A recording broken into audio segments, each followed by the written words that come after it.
1993 की ये घटना है। नॉर्थ अफ्रीका के एक छोटा सा देश सूडान, जहाँ पे ऐसी भूखमरी की दास्तान है, जहाँ पे लोग भूख से मरने लगते हैं, बच्चे कुपोषण का शिकार हो जाते हैं, खाने को तरस जाते हैं। वहाँ पे जब लोगों को पता चलता है तो देश विदेश से लोग वहाँ पे पत्रकार आते हैं, मीडिया चैनल वाले आते हैं दिखाने के लिए। वहाँ पे अमेरिका से एक आता है फोटो एडिटर, अब पत्रकार का नाम था केविन कार्टर। वो आता है वहाँ पे और ये फोटो शूट कर रहा होता है। कुछ दूर पे जाता है, जैसे जहाँ पे लाशों की ढेर पड़ी हुई है, भूख से लोग मर रहे हैं, कुछ लोग वहाँ पे तड़प रहे हैं भूख से, चला नहीं जा रहा है, रेंगते हुए चल रहे हैं, जो क्योंकि उनके शरीर में इतना मतलब एनर्जी नहीं है कि वो लोग वहाँ से चल के अपने घर तक पहुँच पाए, इसलिए वो गिर के रेंगते पड़ते हुए जा रहे हैं।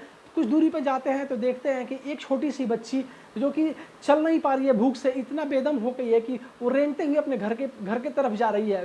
उसके माता पिता भोजन की तलाश में कहीं दूर चले गए हैं और पास में देखते हैं जहाँ पे लड़की वो भूख से तड़प रही है, उससे चला नहीं जा रहा है, ना बोल पा रही है, वहाँ पे बगल में एक गिद्ध बैठा हुआ होता है और वो जो है आपके केविन कार्टर वहाँ पे वो फोटो को शूट करते हैं। वो फोटो जब मीडिया में दिखाया जाता है, लोगों को मीडिया के माध्यम से लोगों के पास जब पहुंचता है तो बहुत ही सुर्खियां बटोरता है। इसके वजह इसमें केविन कार्टर को अमेरिका में एक मतलब सम्मानित भी किया जाता है, उनको मेडल भी दिया जाता है उस अच्छे से फोटो के लेकर के। ऐसे वो बहुत ज़्यादा सुर्खियों में रहता है वो फोटो और वो बहुत ज़्यादा फेमस हो जाते हैं, देश विदेश में उनको लोग जानने लगते हैं। ऐसा ही एक पत्रकार कहीं जाते हैं सम्मेलन में, वहाँ पे एक पत्रकार उनसे आकर मिलता है और पूछता है कि आपने जो फोटो अभी कुछ दिन पहले आपका जो फोटो था मीडिया में जो वायरल हो रहा था, वो बहुत ही अच्छा फोटो था, लेकिन मैं आपसे एक सवाल पूछना चाहता हूँ कि जब आप फोटो क्लिक कर रहे थे तो वहाँ पे कितने गिद्ध थे?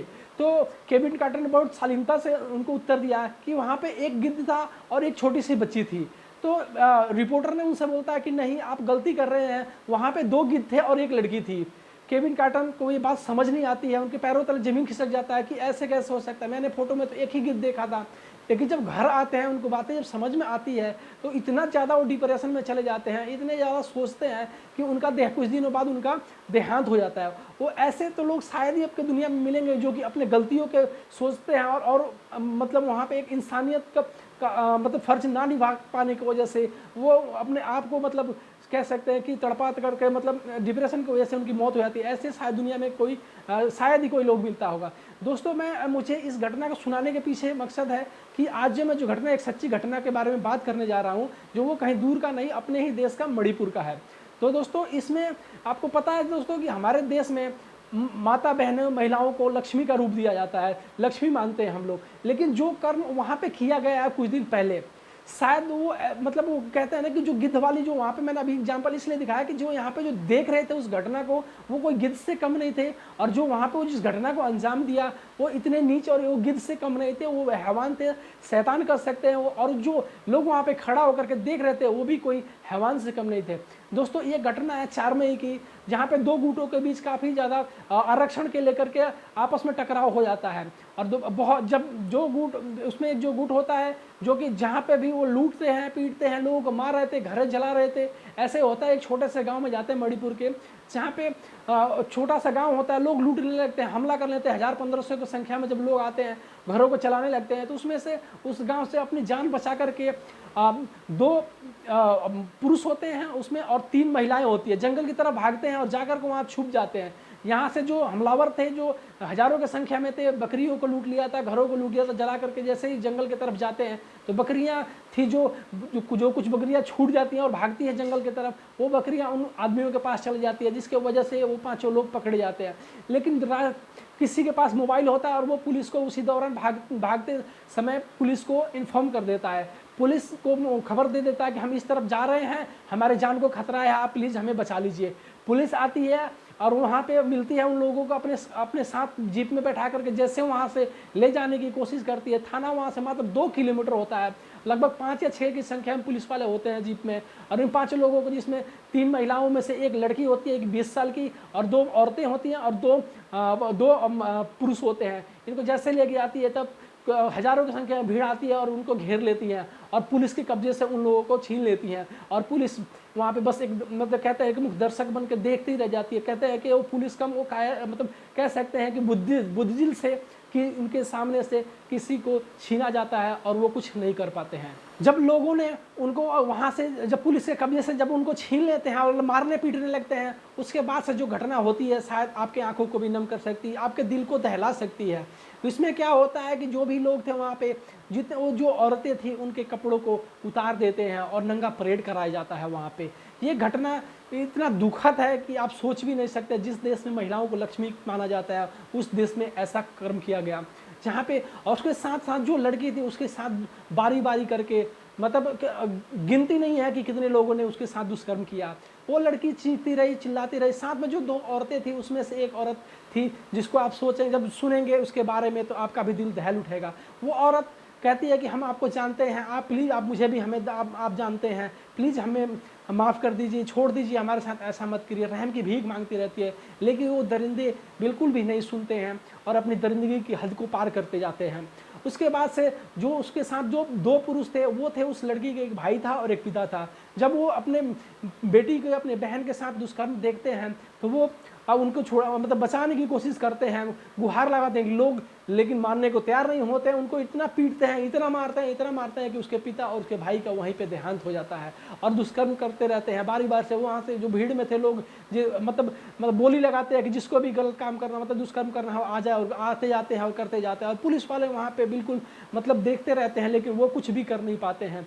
मैं तो कहना चाहूँगा कि ये पुलिस वाले शायद पुलिस वाले नहीं, एक बुद्धिल थे, क्योंकि उनके पास तो अथॉरिटी होती है। अब वो अपने आगे के अधिकारियों को, बड़े अधिकारियों को अगर सूचना देते या एफआईआर दर्ज करते या वहाँ पे फ़ोन करके और ज़्यादा पुलिस बल बुलाए होते तो शायद इस घटना को रोका जा सकता था। लेकिन वो पुलिस वाले बस देखते रह गए और ये यहाँ पे इतने बड़े घटना को अंजाम दे दिया गया।